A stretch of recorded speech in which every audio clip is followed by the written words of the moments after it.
The Sixers are a disaster, ladies and gentlemen. Saturday night, I actually sat down Saturday. Did you watch the whole game? Well, not the whole game, but I was watching a good portion of it, and I was like, all right, let's just I'll give him one more night. And I watched the game Saturday, and they lost at home to the Brooklyn Nets. Again, none of this should be a surprise at this point because they stink. But what really was a moment of clarity was the fourth quarter. Joel Embiid was effectively benched. I mean, he didn't play in the fourth quarter. He was done. Yep, and then the reality set in as we go to yesterday, where the report is up at over ESPN. 76ers and Joel Embiid are consulting doctors and considering alternate options on his injured knee. Sources told ESPN they hope for progress. It didn't happen. Here's where this is at in my mind, and here's where it's at, I think, in the reality of things. In my mind, this era is over. It's over. The Joel Embiid era ended. The process is over. The era is over. And now we sit here and have to figure out the future. But there's, I think, a lot of emotions out there for people. I was listening to the morning show as I drove in. People have a lot of emotions because it's been a long time since this guy was drafted. And he had a lot of turns, has been a great player, right? Like he turned into, at certain points, everything you could have hoped for in a player. He was an MVP. He was a dominant player. He hit some milestones. He's a Hall of Fame. He's a Hall of Fame NBA player. No question, the talent. Just say that out there. Yep, he had a great run, but unfortunately, it didn't work, and the Sixers didn't win with him. And here's where I'm at this morning at 215-592-9494. While I do have empathy for him, the guy's hurt, right? You never want to see anyone hurt, and you never want to see anyone's career fall apart like this. The feeling I have is different today than it's been in recent years. Because in recent years, it's been frustration, it's been annoyance, it's been some anger. I don't have any of those things today. Mm-hmm. What I feel today is I'm relieved because I think we all now could turn the page and the Sixers could stop pretending. Because they've pretended for years. Like, he'll be fine next year. Mm-hmm. I think that's over now. I think the pretending is over. He's going to have some sort of probably serious knee surgery. Yeah. But I think for the first time in a long time, we could stop pretending. The era is over, and the Sixers now have to build a team without him. Like, if he comes back and he's healthy one day and he's part of it, cool. But he's no longer the sun, the moon, and the stars for the Sixers. It is over. The era is finished. I don't know when we see him play basketball again. It's probably not going to be this year, probably not going to be anytime soon next year. But I feel relieved because I think the Sixers are unburdened. It's over. They don't got to sit there and say, when is he coming back? We got to build a team for him. Move on. Hugh, what's your emotion? What's your feeling as it feels like the era has come to a quick and sudden halt that this season ends? It's almost like being in a relationship that you know is dead. It's like going to dinner with somebody that you really don't want to go to dinner with. Y'all just kind of going through the motions, if that makes sense to anybody. I just find it laughable. There's a few things when I think about Joel Embiid being hurt and the fact that they sprung it on us at the Super Bowl, that he was going to probably have to have knee surgery. Let me say this first and foremost. I'm not mad at Joel Embiid. Me personally, I'm not mad at him. I'm if anything, I'm jealous because he got $190 million for being hurt, and he was hurt before the season started. He was hurt. This is the state of basketball, and we kicked the can down the road. You put it like this. I'm not upset because he never lied to me. You know what I mean? When he sat there, it's a few things that has happened in the last couple of days, well, weeks, if you will, that I just look at, and I just was like, wow, you really said that. When he said, when we found out he was going to have surgery during the Super Bowl, it's like, yeah, that was strategically placed. Yep.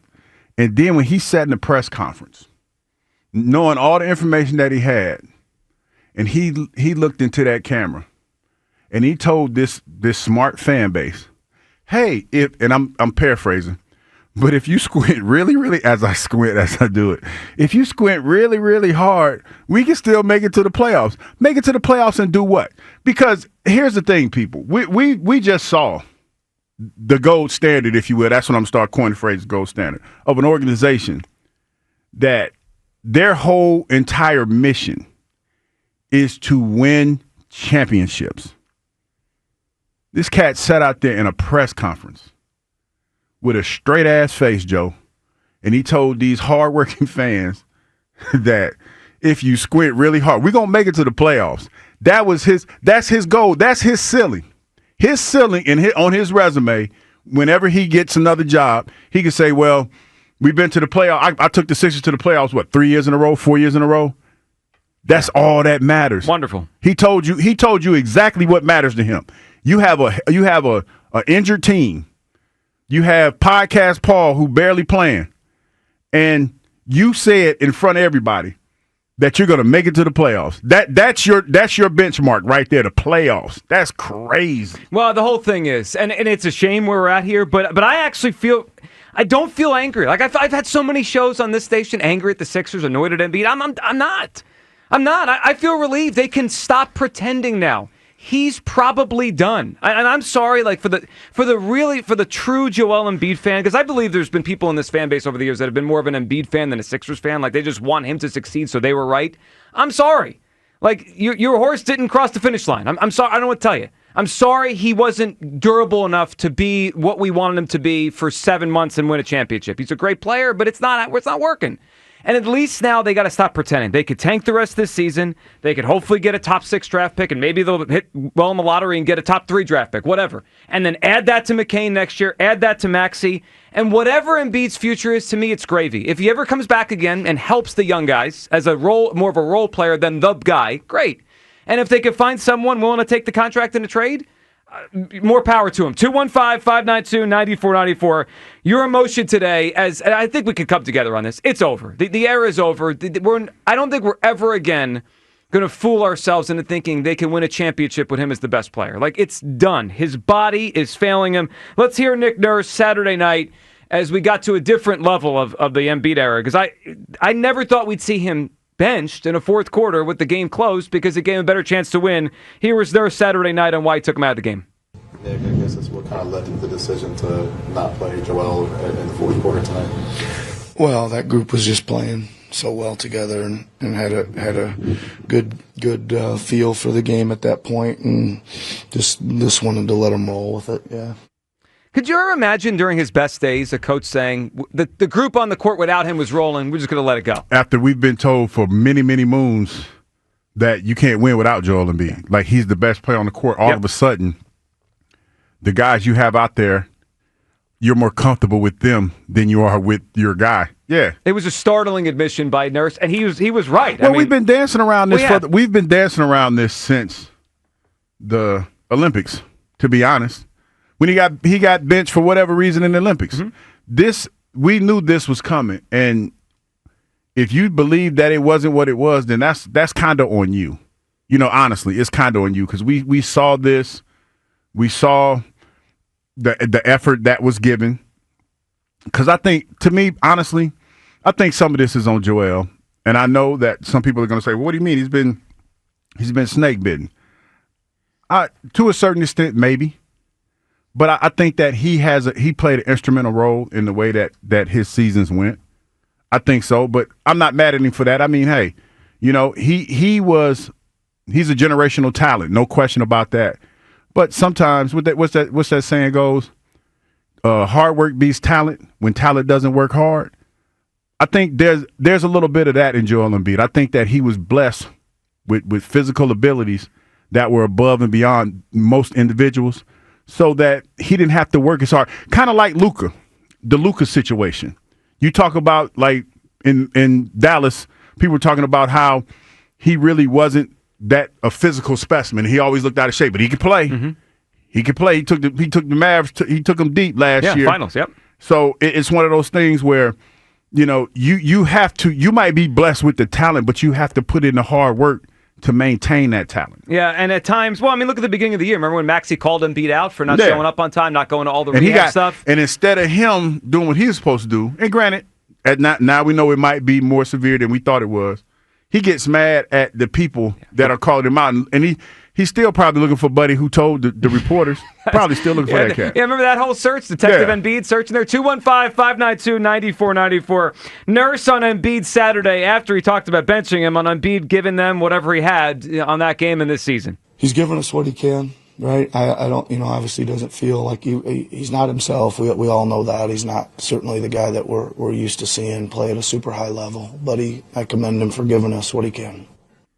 The way, I don't know, his voice, it's almost like talking about someone who's at the end of their life. I mean, like, well, it might be the end of his basketball life. It's almost like being in a street fight with a bunch of people, and you know what you just say, hey, do the best you can.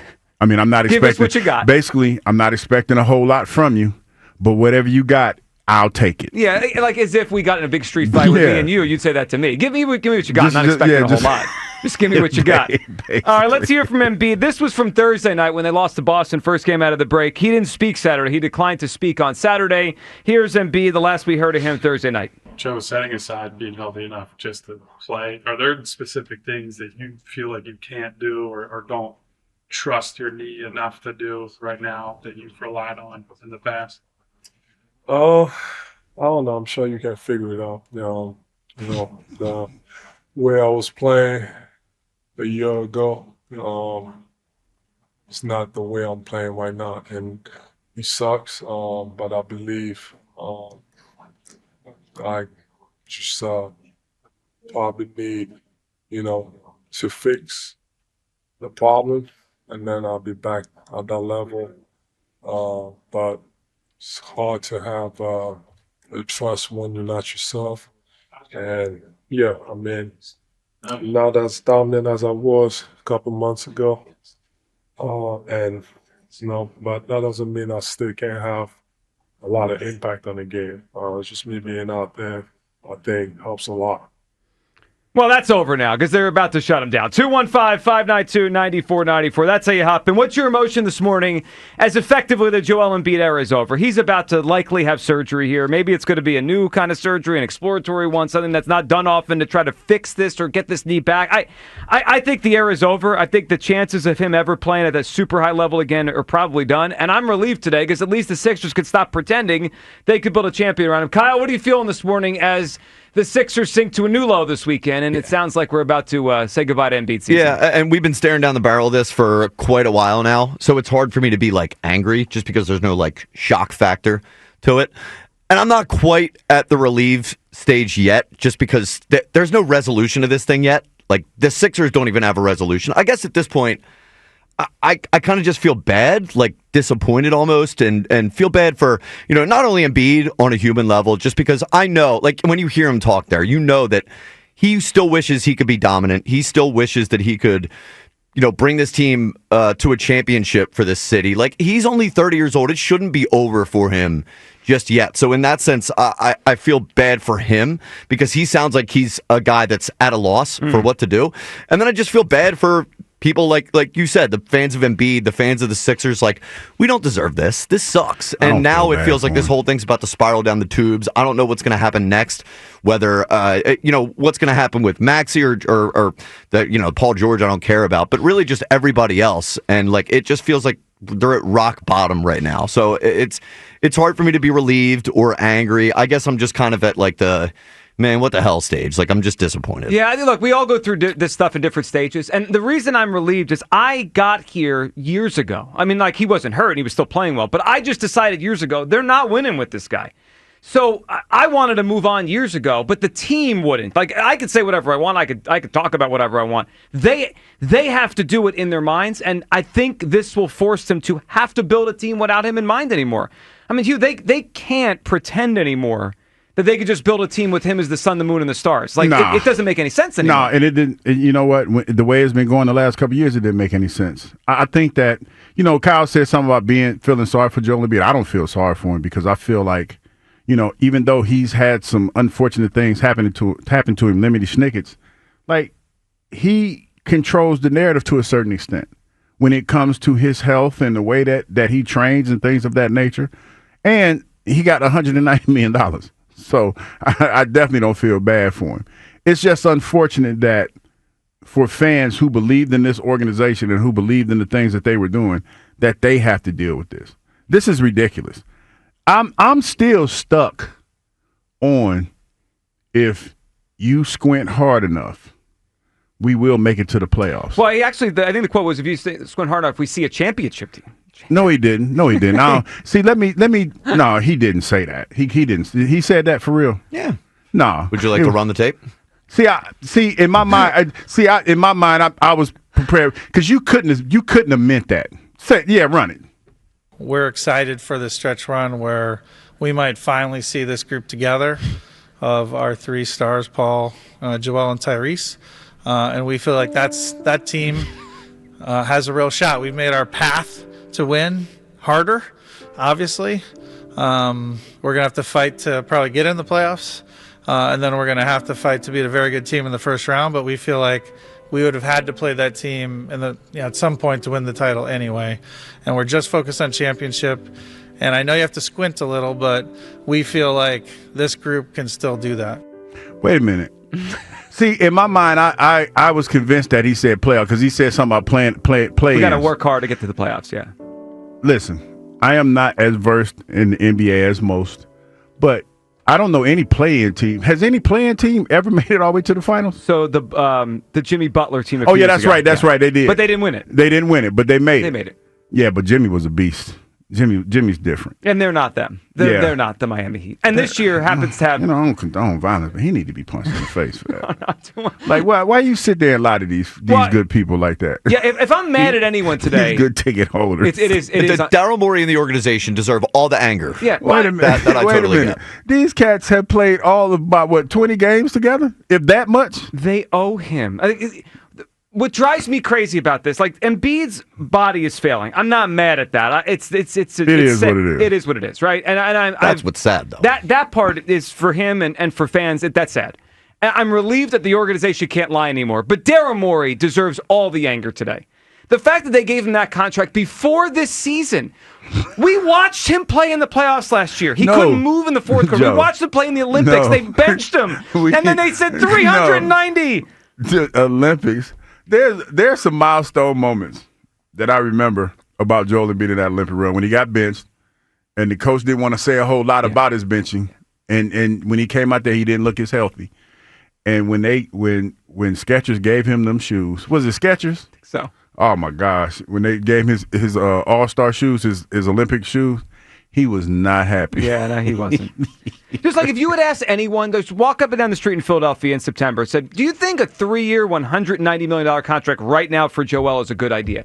Not a single person with a functioning brain would have said yes. And the Sixers handed it to him, which elongates the problem they're going to have to dig out of now. 215-592-9494. Your emotion today, as I think we could come together on this. This is over. I mean, I guess there could be some people out there still. I mean, your head has to be so far in the sand. I don't know how you're breathing. This is over. This era. That ain't what I thought you was about to say. Well, yeah, I cleaned it up.